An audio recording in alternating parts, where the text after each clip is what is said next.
নমস্কাৰ, মই কিনকি পুনৰ মোৰ কিটচেনৰ পৰা আপোনালোকৰ ওচৰলৈ খুব ধুনীয়া এটা টেষ্টি ৰেচিপি লৈ আহিছোঁ। আপোনালোকৰ বাৰু কেতিয়াবা সৰহকৈ বস্তু বনালে থাকি যায়নে? নিশ্চয় যায়। মোৰ তেনেকৈ থাকি যোৱা বস্তুবিলাক মই ব্যৱহাৰ কৰি পেলাওঁ। গতিকে মই আজিও তেনেদৰে ৰাহি হোৱা বস্তুৰে মিলাই মেলি খুব ধুনীয়া এটা ৰেচিপি বনাইছিলোঁ আৰু ইমানেই খাবলৈ টেষ্টি হৈছিলে যে মই ভাবিলোঁ এইটো আপোনালোকৰ লগত শ্বেয়াৰ কৰোঁ। গতিকে আহকচোন মই এই ৰেচিপিটো কেনেকৈ বনাইছোঁ চাওঁ। চিকেন টিক্কা ফ্ৰাইড ৰাইচ বনাবৰ কাৰণে মই লৈছোঁ বন্ধাকবি, বিলাহী, কেপচিকাম, গাজৰ আৰু লৈছোঁ পিঁয়াজ, আদা আৰু জলকীয়া কুটি কুটি। চচ লৈছোঁ চয়া চচ, চিলি চচ আৰু গ্ৰীণ চিলি চচ। মিট মছলা লৈছোঁ অলপ লৈছোঁ চেনি আৰু নিমখ আৰু এয়া সিজোৱা ভাত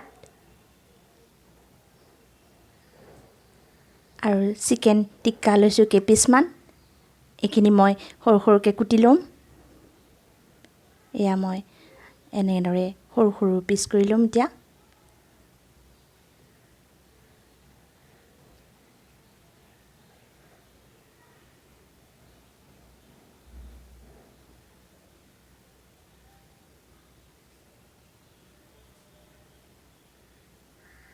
এয়া চাওক, মই সৰুকৈ কি পিচ কৰি ল'লোঁ। এতিয়া মই কেৰাহী এটা গৰম কৰি তাতে 3 চামুচমান এয়া তেল লৈ লৈছোঁ।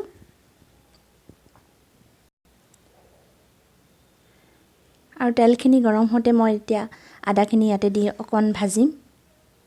বেছি ভাজিব নালাগে, অলপ ভাজিলেই হ'ল। আৰু জলকীয়া কেইটুকুৰো মই দি দিম। এতিয়া জলকীয়া ভজা ভজা হৈছে, পিঁয়াজো দিলোঁ আৰু অকণমান লৰাম। ইয়াতে মই এতিয়া গাজৰখিনি দি দিছোঁ, কাৰণ গাজৰ সিজোতে অকণমান সময় লাগে। কেপচিকামো দি দিছোঁ। বন্ধাকবিখিনি মই অলপ দেৰিকৈ দিম। গাজৰ আৰু কেপচিকাম অলপ সিজাৰ পিছতহে মই বন্ধাকবি দিম। এয়া নিমখ অলপ দি দিছোঁ ইয়াতে মই এতিয়া। ভালকৈ লৰাই মই অকণমান সময়ৰ কাৰণে থৈ দিম। গাজৰ সিজিছেই। মই ইয়াতে এতিয়া বন্ধাকবিখিনি দি দিলোঁ। মোৰ ঘৰত থকা চব্জি দিছোঁ, বিলাহীও দিলোঁ। ঘৰত যি আছিলে তাৰে বনাইছোঁ। মটৰ, ফ্ৰেঞ্চ বিন এইবিলাক থাকিলে সেয়াও দিব পাৰি। আজি নাছিলে, গতিকে মই এয়াৰে বনালোঁ। এতিয়া মই ঢাকনিখন 4 মিনিটমানৰ কাৰণে দি দিছিলোঁ আৰু এয়া সিজা যেন হৈছেই।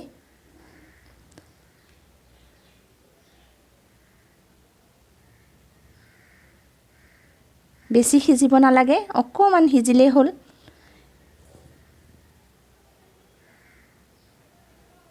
এই চব্জিখিনিতে মই এতিয়া চিলি চচটো দি দিলোঁ, ৰেড চিলি চচ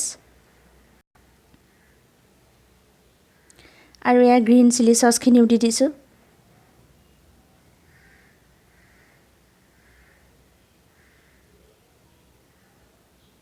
মিলাই লৈছোঁ ভালকৈ অলপ। আৰু ইয়াতে মই এয়া চয়া চচখিনিও দিয়ে দিলোঁ। গোটেইখিনি মই এতিয়া আকৌ অকণমান ভালকৈ লৰাই দিম।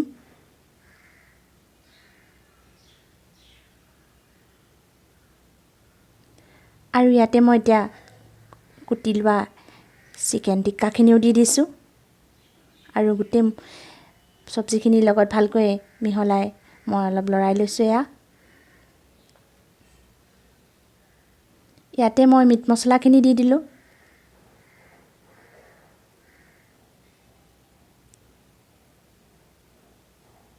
সাধাৰণতে সকলোৰে ঘৰত মিট মছলা থাকেই, গতিকে মই মিট মছলাই ব্যৱহাৰ কৰিছোঁ। আপোনালোকে অন্য মছলাও দি চাব পাৰে।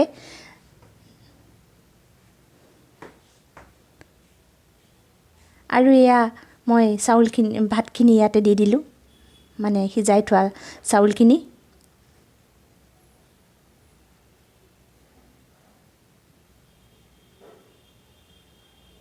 সাধাৰণতে কেতিয়াবা ভাত বেছিকৈ বনালে থাকি যায়, তেতিয়া আমি কি কৰিম ভাবোঁ। গতিকে এনেদৰে আপোনালোকে বনাই পেলাই চাব পাৰে। ইয়াতে মই অলপ চেনি দিছোঁ। চেনিটো অপশ্যনেল হয়, আপোনালোকে দিবও পাৰে নিদিবও পাৰে। মোৰ ল'ৰাটোৱে সাধাৰণতে চেনি খাই ভাল পায় কাৰণে মই অকণমান চেনি দিয়ে দিওঁ। মানে মিঠা মিঠা হ'লে সি ভাল পায়। আপোনালোকে যদি ভাল নাপায় নিদিব।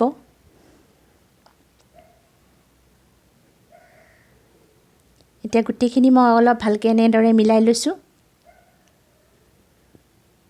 আৰু এয়া আমাৰ হৈয়ে গ'ল। খুব সোনকালে হোৱা ৰেচিপি, দেখিবলৈও ভাল লাগিছে, খাবলৈতো খুবেই ভাল হয়। আপোনালোকে এনেদৰে যদি বস্তু কেতিয়াবা থাকি যায় আপোনালোকৰ, তেতিয়াহ'লে নতুন নতুন ৰেচিপি ট্ৰাই কৰি চাব পাৰে। আজি বনাই খাবচোন এনেদৰে, খুব ভাল লাগিব।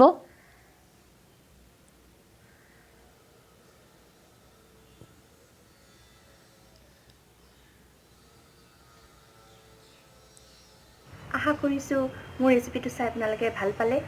আৰু যদি ভাল পাইছে তেতিয়াহ'লে লাইক, শ্বেয়াৰ আৰু কমেণ্ট কৰিব। আৰু মোৰ চেনেলটো ছাবস্ক্ৰাইব কৰিবলৈ নাপাহৰিব। কাষতে থকা বেল আইকনটো টিপি দিব, তেতিয়া মোৰ আহিবলগীয়া ৰেচিপিবিলাক আপোনালোকে চাই থাকিব পাৰিব। গতিকে আজিলৈ আহোঁ। Thank U.